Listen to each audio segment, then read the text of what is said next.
पिछले एपिसोड में हमने देखा था यूजिन सुक्जू की हेल्प लेके 006 के छुपे हुए वेयरहाउस तक पहुंच जाता है और यूजिन वहां अपने आप से कहता है, अभी मेरी एक फैमिली है जिनको मुझे प्रोटेक्ट करना है, इसीलिए मुझे इस प्रॉब्लम को इसी वक्त खत्म करना होगा। दूसरी साइड 006 वेयरहाउस के अंदर अपना गन रेडी कर रहा होता है, तभी उसका फोन रिंग करने लगता है और उसके फोन पे किसी अननोन नंबर से कॉल आता है जिसे 006 रिसीव करता है। तब दूसरी साइड से उसे कोई कहता है, हमें अभी भी पता लगा है कि 001 कोरिया में है, लेकिन तुम पहले से ही वहाँ पे क्या कर रहे हो? हमने तो अभी तक ये खबर किसी को नहीं बताई है। जिसे सुन के 006 कहता है, मैं उसके बारे में बहुत अच्छे से जानता हूँ क्योंकि हमने साथ में ट्रेनिंग किया है। और रही बात मेरे यहाँ होने की, तो मैं यहाँ पास ही एक मिशन के लिए आया था और मेरा मिशन कंप्लीट भी हो गया। तब मैंने 001 का न्यूज़ सुना तो मैं इसीलिए उसका छानबीन करने यहाँ आ गया। जबकि हमारा एक गद्दार ऐसे ही खुले में जिंदा घूम रहा है, तो मुझे ही उसे खत्म करना पड़ेगा, चाहे कुछ भी क्यों ना हो जाए। और तब हमें दिखाया जाता है 006 पैच वाले गुंडे के साथ बात कर रहा होता है और ये शायद पैच वाला गुंडा यूजिन और 006 का पहले कमांडर रह चुका है। फिर वो पैच वाला गुंडा 006 से हंसते हुए कहता है, अगर तुम मिशन को ले रहे हो तो मुझे कोई टेंशन लेने की जरूरत नहीं है, लेकिन तुम संभल कर रहना क्योंकि वो एक ऐसा लड़का है जो पहले हमारे कैंप का 001। जिसे सुन के 006 कहता है, अभी उस बात को हुए एक जमाना हो गया है और मुझे नहीं लगता कि वो अब पहले की तरह स्ट्रॉन्ग भी है। पैच वाला गुंडा उसे कहता है, हाँ तुम सही कह रहे हो, क्योंकि मुझे भी लगता है वो कैंप से छुपने के चक्कर में उसे फील्ड ट्रेनिंग के लिए ज़्यादा टाइम नहीं मिला होगा। फिर वो कहता है, मैं गुड न्यूज़ का इंतज़ार करूंगा 006, और यह कहकर कॉल कट कर देता है। 006 जैसे ही अपने फ़ोन कट करता है वैसे ही पीछे से उसे यूजिन अटैक करने आता है। यूजिन को देख के वो अपना गन हाथ में पकड़ लेता है और जैसे ही यूजिन की तरफ घुमाता है, यूजिन उसे धक्का देते हुए ज़मीन पे गिरा देता है, जिसके वजह से उसके हाथ से गन भी गिर जाती है। 006 यूजिन को देख के मन में कहता है, 001 तो पहले मेरा पीछा नहीं कर रहा था, लेकिन ये यहाँ आया कैसे? क्या इसने सर्विलेंस कैमरे से मुझे ट्रैक कर लिया? क्योंकि कोरिया में बहुत सारे सर्विलेंस कैमरा है। वो दोनों ही एक दूसरे से फाइट करने के लिए रेडी होते हैं। तब 006 हंसते हुए कहता है, मुझे पता था कि तुम मुझे जल्दी ही ढूंढ लोगे, लेकिन ये कुछ ज्यादा नहीं हो गया कि मेरे पहुंचने के कुछ मिनट बाद ही तुम यहाँ आ गए। यूजिन उसकी बातें सुनता रहता है लेकिन उसे कोई उल्टा जवाब नहीं देता। फिर 006 यूजिन से कहता है, तुम्हारी ये वाली स्किल देख के तो ऐसा लगता है कि तुम पहले की तरह ही हो और तुम में कुछ भी नहीं बदला। फिर वो दोनों एक दूसरे के ऊपर अटैक करने आते हैं और वो दोनों ही एक दूसरे के ऊपर पंच चलाते हैं, लेकिन दोनों ही एक दूसरे के अटैक को ब्लॉक कर रहे होते हैं। 006 यूजिन के फेस पे एक पंच मारने का ट्राई करता है, जिसे यूजिन अपने एक हाथ से ब्लॉक कर देता है और साथ ही यूजिन अपने दूसरे हाथ से 006 के मुंह पे एक पंच मारता है, जिसे वो भी डॉज कर लेता है।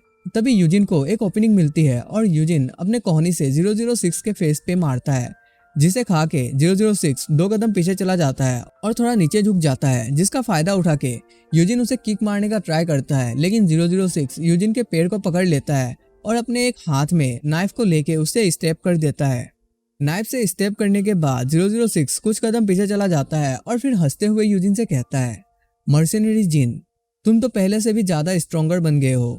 नाइफ स्टेप की वजह से यूजिन को काफी गहरी चोट लगती है, जिसके वजह से वो अपनी जगह से हिल भी नहीं पा रहा होता है और उसी का फायदा उठा के 006 फिर से नाइफ को लिए यूजिन के ऊपर अटैक करने आता है। लेकिन यूजिन भी कोई कच्चा खिलाड़ी नहीं है जिसको इतना इजीली डिफीट किया जा सकता है।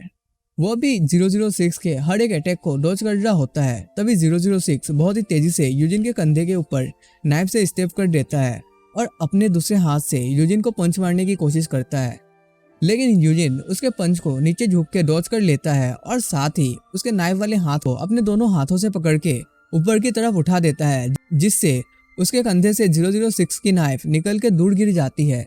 लेकिन 006 भी यूजिन को उसी टाइम पेट पे एक लात मार देता है, जिससे वो भी दूर गिर जाता है और 006 अपने गन की तरफ भागने लगता है। वो गन को लेके जैसे ही यूजिन की तरफ पॉइंट करता है, वैसे ही उसी की नाइफ उसके राइट हैंड में जाके लगती है, जिसे यूजिन ने उसकी तरफ फेंका हुआ होता है। नाइफ लगने की वजह से 006 का एम थोड़ा हिल जाता है और वो गुस्से के चलते यूजिन के ऊपर सारा बुलेट चलाने लगता है, जिसे यूजिन भागते हुए कुछ बॉक्स के पीछे छुप के डॉज कर लेता है। 006 की गन की सारी बुलेट खत्म होने के बाद वो वहां से अपना सूटकेस लेके भागने लगता है, जिसे यूजिन देख लेता है और वो भी उसे भागते हुए देख के कहता है, मैं इसे इस जगह से जाने नहीं दे सकता। यूजिन अपने जख्मी पैर के साथ ही उसके पीछे जाता है और वो जैसे ही वेयरहाउस के बाहर आता है तब वो देखता है 006 उसी के बाइक को लेके वहां से भाग रहा होता है। यूजिन 006 को जाते हुए देख काफी डर जाता है क्योंकि यूजिन को लगता है अब 006 सीधा उसके घर जाके उसके दादाजी और डायन को मार देगा। तभी वहां पे 006 को एक गाड़ी आके उड़ा देता है, जिसके वजह से 006 वही जमीन पे गिर के बेहोश हो जाता है। यूजिन ये एक्सीडेंट को देख के काफी हैरान होता है क्योंकि गाड़ी से सुगजू निकलता है और वो गाड़ी से निकलते ही यूजिन से पूछता है कहीं मैं तुम्हारे रास्ते पे तो नहीं आ गया। यूजिन उसे कहता है नहीं, तुम सही टाइम पे आए हो और इससे मुझे काफी राहत मिली है। सुगजू यूजिन से पूछता है क्या तुम ठीक हो, तुम्हारे शरीर से बहुत ही ज्यादा खून बह रहा है। यूजिन उसे कहता है मैं बिल्कुल ठीक हूँ, जिसे सुन के सुगजू मन में कहता है देख के तो ऐसा नहीं लगता कि ये ठीक है। फिर वो 006 की तरफ देखते हुए कहता है मैंने इसे ज्यादा जोर से तो हिट नहीं कर दिया। तब यूजिन उसे कहता है जल्दी से चेक करो कि ये जिंदा है या मर गया, जिसे सुन के सुगजू हैरान होता है। नेक्स्ट सीन में सुगजू यही सब सोच सोच के घर की तरफ जा रहा होता है। तब वो कहता है जब मैंने उस आदमी को देखा जिसको यूजिन ने ट्रैक करने के लिए कहा था, वो मुझे किसी नॉर्मल टूरिस्ट के जैसा ही लगा, लेकिन यूजिन के ऊपर घाव को देख के ऐसा बिल्कुल नहीं लगता कि वो कोई नॉर्मल टूरिस्ट था, क्योंकि यूजिन को कोई नॉर्मल इंसान इतनी गहरी चोट नहीं पहुंचा सकता है। नेक्स्ट सीन वापस से चेंज होके हमें वेयर हाउस का दिखाया जाता है, जहां 006 एक चेयर के साथ बंधा हुआ होता है और उसी के पास यूजिन खड़ा होता है। यूजिन उसे कहता है अभी तुम्हें नाटक करने की कोई जरूरत नहीं है, मैं जानता हूँ तुम होश में हो, जिसे सुन के 006 हंसने लगता है। फिर 006 यूजिन से कहता है मुझे लगा नहीं था कि तुम्हारे पास कोई बैकअप भी होगा, हालांकि ये बात मुझे पहले ही पता लग जानी चाहिए थी कि जब तुमने मुझे इतने जल्दी ट्रैक डाउन कर लिया था। फिर वो गुस्से के साथ कहता है 001 ये मेरी गलती थी कि जो मैंने सोचा कि तुम किसी दूसरे के साथ टीम अप नहीं कर सकते। लेकिन यूजिन उसे कुछ भी नहीं कहता है, बस उसे घूरे जा रहा होता है। तब 006 यूजिन से पूछता है आखिर तुम मुझसे क्या जानना चाहते हो।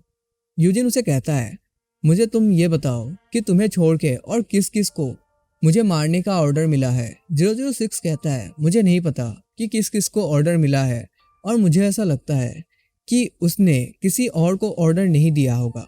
मुझे बस ये ऑर्डर इसलिए मिल गया क्योंकि मैं कोरिया में था और टाइमिंग भी अच्छी थी तुम्हें मारने की, और तो कैंप ये खुद भी नहीं चाहता कि तुम्हारे जिंदा रहने की न्यूज़ बाहर तक फैले, क्योंकि वो नहीं चाहते कि दूसरे लोगों को ये पता लगे कि उन्होंने तुम्हें मरा हुआ सोच के कितनी बड़ी गलती कर दी।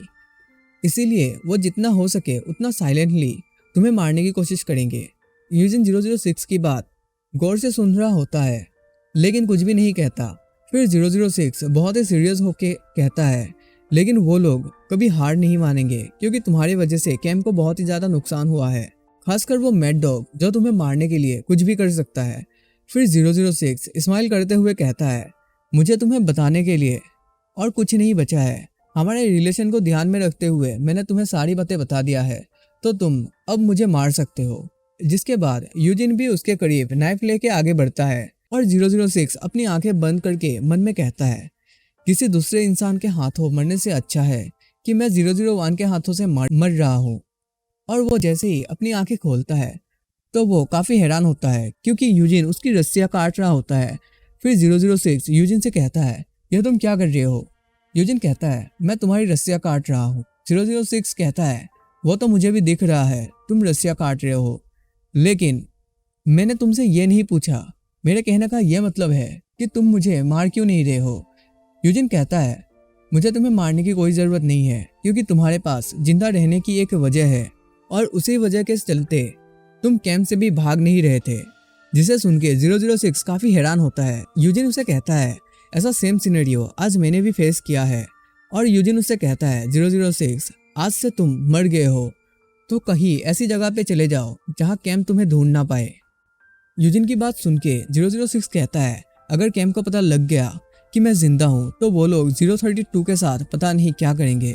यूजिन उसे कहता है अगर आज मेरी जगह 032 भी होता तो वो भी तुम्हें यही कहता, और यहाँ मरने से अच्छा है कि तुम एक नई लाइफ शुरू करो।